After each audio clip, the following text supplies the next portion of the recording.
Hello guys, welcome back my channel भारतीय बाजार। Fine listing technology limited IPO की opening 7 मई Tuesday से होने जा रही है। क्या इस आईपीओ अप्लाई करनी चाहिए, नहीं करनी चाहिए, लिस्टिंग दिन के लिए अप्लाई करनी चाहिए, लॉन्ग टर्म इन्वेस्टमेंट की वजह से अप्लाई करनी चाहिए, इसकी जीएमपी क्या चल रही है, अनलिस्टेड मार्केट में अपने निवेशकों को कितना बेनिफिट दे रही है, इसका बिजनेस मॉडल क्या है, फाइनेंशियल परफॉर्मेंस कैसा है, इन सारे टॉपिक को हम लोग इन डिटेल में डिस्कशन करेंगे। फर्स्ट ऑफ ऑल, यदि आप मेरे चैनल को पहली बार विजिट कर रहे हैं, अभी तक आपने मेरे चैनल को सब्सक्राइब नहीं किया तो मेरे चैनल को सब्सक्राइब करें। वीडियो पसंद आए तो लाइक शेयर जरूर करें, साथ ही साथ बेल नोटिफिकेशन को भी प्रेस करें ताकि मैं जब भी वीडियो अपलोड करूं आईपीओ रिलेटेड उसका नोटिफिकेशन सबसे पहले आपको मिले। हम लोग fine listing technology related IPO की इंपॉर्टेंट डेट जान लेते हैं। इसकी ओपनिंग ट्यूसडे 7 मई से होने वाली है, क्लोजिंग 9 मई थर्सडे को होगी, अलॉटमेंट 10 मई फ्राइडे को होगी, रिफंडेड 13 मई मंडे को होगी, credit of share to demat account 13 मई मंडे को होगी, लिस्टिंग 14 मई ट्यूसडे को होगी। इस आईपीओ की फेस वैल्यू 10 रुपए पर शेयर, प्राइस रेंज 123 रुपए पर शेयर, लॉट साइज 1000 शेयरों की है, यानी कि आप एक lot fine listing technology purchase करेंगे तो आपको 1000 शेयर मिलेंगे। Total issue size 13.53 crore, face issue 13.53 crore. इसकी लिस्टिंग बीएसई एसएमई मर्ज प्लेटफॉर्म पर होगी।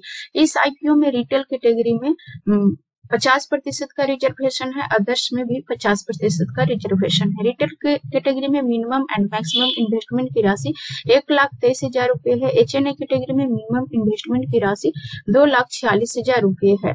अब हम लोग इसकी फाइनेंशियल परफॉर्मेंस देखें तो 2021 में 17.26 लाख के लॉस में था, फिर इसने 2022 में अपने लॉस को कुछ कवर किया और 8.33 लाख के लॉस पर रहा।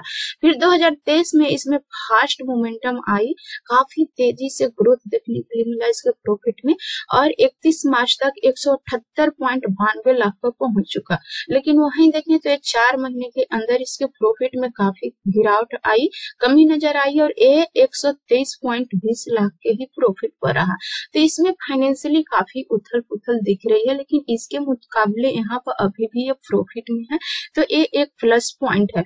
लेकिन इसकी फाइनेंशियल डेटा देखने के बाद ऐसा लग रहा है थोड़ा सा ये आईपीओ रिस्की साबित होने वाला है। रेवेन्यू 146.43 लाख है, जो कि 2023 में 31 मार्च तक बढ़ करके 1390.62 लाख हो गई थी। वहीं 4 महीने के अंदर इसमें कमी नजर आई, ये 743.61 लाख पर ही रहा। तो यहाँ पर देखेंगे तो 4 महीने के अंदर इस आईपीओ की फाइनेंशियल डेटा काफी कम होते हुए दिख रहे, प्रॉफिट में भी कमी, रेवेन्यू में भी कमी, और यहाँ पर देखेंगे तो एसेट में भी कमी नजर आई है। लेकिन इसके मुकाबले यहाँ पर 3 साल के अंदर काफी ज्यादा चेंजिंग आई है, जो कि पॉजिटिव चेंजिंग आई है।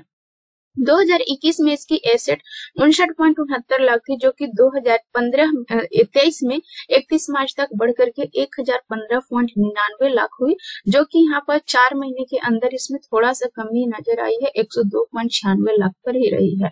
नेटवर्थ 2021 में 56.24 लाख थी, जो कि 2023 में 31 मार्च तक बढ़ करके 351.83 लाख हुआ। वहीं 4 महीने के अंदर इसमें और ग्रोथ देखने के लिए मिला और 475.3 लाख पर रहा। तो काफी यहाँ पर नेटवर्थ में 4 महीने के अंदर भी काफी उछाल लाया। रिजर्व एंड सरप्लस 55.12 लाख पर 2021 में थी, जो कि 2023 में 31 जुलाई तक बढ़ करके 221.41 लाख रहा। तो यहाँ पर फाइनेंशियली डेटा थोड़ा सा यहाँ पर इसकी फाइनेंशियली थोड़ा सा अप एंड डाउन होते हुए दिख रही है। प्रॉफिट, रेवेन्यू एंड एसेट यहाँ पर 3 महीने के अंदर काफी गिरावट नजर आई है। बाकी इसके मुकाबले में देखें तो काफी अच्छा ग्रोथ देखने के लिए मिला है। तो यहाँ पर थोड़ा सा रिस्की हो सकती है। इसकी फाइनेंशियली डेटा का मैं रेटिंग देना चाहूँ तो 10 में से 7 रेटिंग दे सकती हूँ, क्योंकि इधर 3 साल के अंदर फास्ट ग्रोइंग किया है, वहीं पे 3-4 महीने के अंदर थोड़ा सा प्रॉफिट में, रेवेन्यू में एंड एसेट में कमी नजर आई है। तो ये एक इशू बन सकती है। यहाँ पे देखें इसकी ROE 43.16% है, रिटर्न ऑफ इक्विटी 43.16% है, ROCE 21.73% है, रिटर्न ऑफ नेटवर्थ 44.5% है, पैट मार्जिन 19.65 है। इस आईपीओ की पीई मान प्री आईपीओ 17.44 है एंड पोस्ट आईपीओ 12.1 है। तो ये फाइनेंशियली ठीक है, इसकी हालत बहुत बुरा नहीं बोल सकते। हालांकि शुरुआती में ये 21 और 22 में लॉस में रहा, लेकिन बाद में इसके प्रॉफिट में काफी तेजी आई है। तो फाइनेंशियली इसकी स्थिति बहुत ज्यादा खराब नहीं है, ठीक है, मीडियम है। अब हम लोग इसके बिजनेस मॉडल की बात करें तो 2018 की incorporated company fine listing technologies limited एक अलग तरीके के बिजनेस में इंगेज्ड है, जो कि रिटेल लग्जरी कारों का खुदरा विक्रेता है एंड सॉफ्टवेयर डेवलपमेंट सर्विस है। इसके पास रिटेल कैटेगरी में रिटेल खुदरा विक्रेता में इसमें जो कंपनी है वो हाई लग्जरी व्हीकल्स को सेल करती है एक मैक्सिमम प्रीमियम पर, जिसका एवरेज सेलिंग प्राइस 40 लाख रुपए होते हैं। इसके पास बिजनेस के दो सेगमेंट है, जिसमें एक retail eat luxury car and दूसरा सॉफ्टवेयर डेवलपमेंट सर्विस है। तो रिटेल ईट लग्जरी कार में इस सेगमेंट में कंपनी जो है वो हाई एंड लग्जरी व्हीकल्स को एवरेज सेलिंग प्राइस 40 लाख के अंतर ये बेचती है। तो इस बिजनेस में कंपनी कार सेलिंग के बाद सेल सर्विस के बाद रिपेयर एंड एफिलिएटेड सर्विस प्रदान करती है and company third party financier से भी फाइनेंशियली हेल्प के लिए मदद करती है, सपोर्ट करती है। तो इस बिजनेस में इसके पास जो अनुभव है सिर्फ 1 से 2 साल का अनुभव है, क्योंकि इसने फाइन कार्स ब्रांड का 2022 में अगस्त में ही स्थापना किया था। एम्बियंस मॉल में बसंत कुंज में बिक्री मॉल स्थापित किया है, जो 2022 अगस्त से इसने शुरू किया है रिटेल लग्जरी कार का। तो इस सेगमेंट में बहुत ज्यादा इसके पास नॉलेज नहीं है, अनुभव नहीं है। 2022 से ही शुरू किया है, तो मात्र 2 साल इसके पास, अभी लगभग 2 साल भी पूरे नहीं हुए हैं इस सेगमेंट में। बाकी सॉफ्टवेयर सेगमेंट में देखें, और इस सेगमेंट में जो यहाँ पे देखेंगे तो sedans, CUVs, sport car and convertible car इसमें शामिल है। सॉफ्टवेयर डेवलपमेंट सर्विस के अंतर्गत एक क्लाउड बेस्ड सर्विस प्रदान करती है।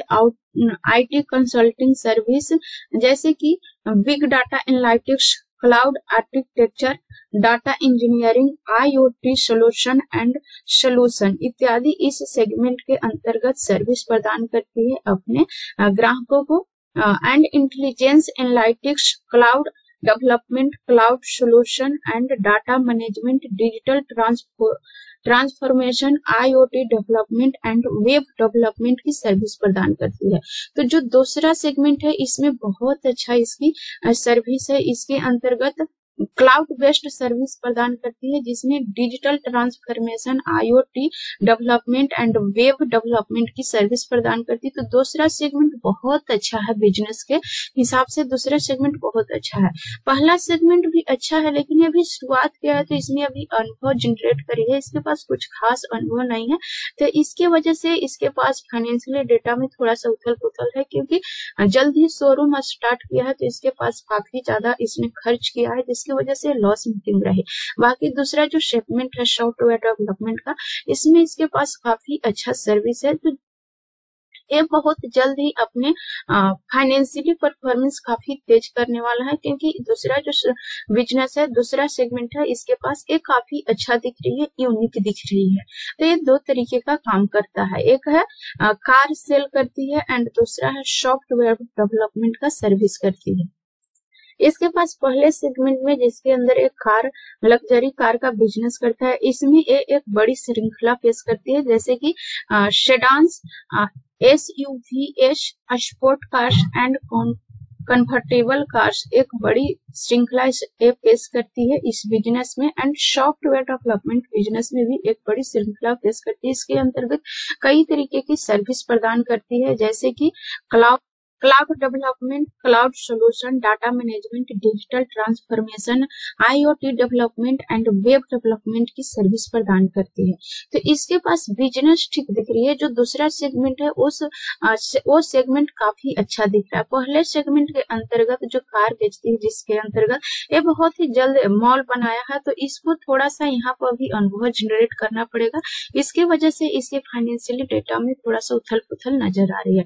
बाकी इसका बिजनेस अच्छा दिख रहा है। पहले सेगमेंट में काफी अच्छा बिजनेस दिख रहा है, काफी अच्छी सर्विस दे रही है, तो बिजनेस ठीक दिख रही है। इस फील्ड में कंपटीशन भी बहुत ज्यादा है एंड इसका जो मुख्य कंपटीटर है CarTrade Tech Limited, Cambridge Technology Enterprises, Global Space Technology Limited जो इसका मुख्य कंपटीटर है। तो इसमें कंपटीशन भी बहुत ही ज्यादा है इस फील्ड में। अब हम लोग बात करें इसकी जीएमपी के, तो इसकी जीएमपी की ओपनिंग 1 मई से 20 रुपए पर 16.26% प्रीमियम के साथ हो चुकी है और आज भी इसकी जीएमपी 20 रुपये ही है, यानी कि अनलिस्टेड मार्केट में अपने निवेशकों को 16.26% की बेनिफिट दे रही है। जैसे कि हम यहाँ पर बताएं, ये आईपीओ थोड़ा सा रिस्की है। इसके व्यापार के 2 सेगमेंट है।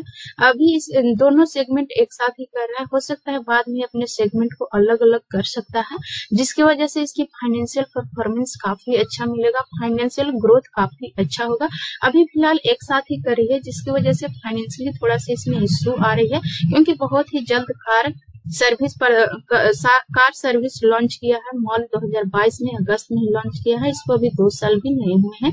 तो ये सेगमेंट थोड़ा सा खराब चल रही है, इसके वजह से फाइनेंशियली इशू हो रहे हैं। बाकी सारी डेटा यहाँ पर ठीक दिख रही है, बिजनेस ठीक दिख रही है, फाइनेंशियली भी ठीक ठाक ही है, बहुत ज्यादा बुरा इसकी स्थिति नहीं है। जीएमपी की अभी ओपनिंग हुई है, 16.26% प्रीमियम चल रही है। जैसे जैसे इसका डिमांड बढ़ेगा इस आईपीओ में, इसकी जीएमपी भी काफी तेजी से बढ़ेगा, क्योंकि किसी भी बिजनेस में अप्लाई करने से पहले, किसी भी आईपीओ में अप्लाई करने से पहले 3 इंपॉर्टेंट पॉइंट देखें, business, financially and GMP. Business ठीक है, फाइनेंशियली भी ठीक ठाक ही है एंड जीएमपी भी ठीक ठाक ही चल रही है। हालांकि ये आईपीओ थोड़ा सा रिस्की होगा, लेकिन इसकी डेटा ठीक है। मैं पर्सनली इसमें अप्लाई करने वाली हूँ, थोड़ा सा रिस्क लेकर के। बाकी इसमें निवेश करने या न करने का प्लान आपका होना चाहिए। आप अपनी एनालिसिस, अपनी रिसर्च के दम पर यहाँ पर निवेश करने का विचार बनाए। हो सके तो फाइनेंशियल एडवाइजर से भी एडवाइज ले, इसके बाद ही निवेश करने का विचार बनाए, क्योंकि शेयर मार्केट में निवेश करना जोखिम भरा होता है। आई थिंक ये सारे पॉइंट्स आप लोग क्लियरली समझ पा रहे होंगे। यदि समझ में आ रही है तो मेरे वीडियो को लाइक शेयर जरूर करें। अभी तक आपने मेरे चैनल को सब्सक्राइब नहीं किया तो मेरे चैनल को भी सब्सक्राइब करें, साथ ही साथ बेल नोटिफिकेशन को भी प्रेस करें, ताकि मैं जब भी वीडियो अपलोड करूँ आईपीओ रिलेटेड उसका नोटिफिकेशन आपको टाइम टू टाइम मिलता रहे। So thanks for watching this video till and. जय हिंद।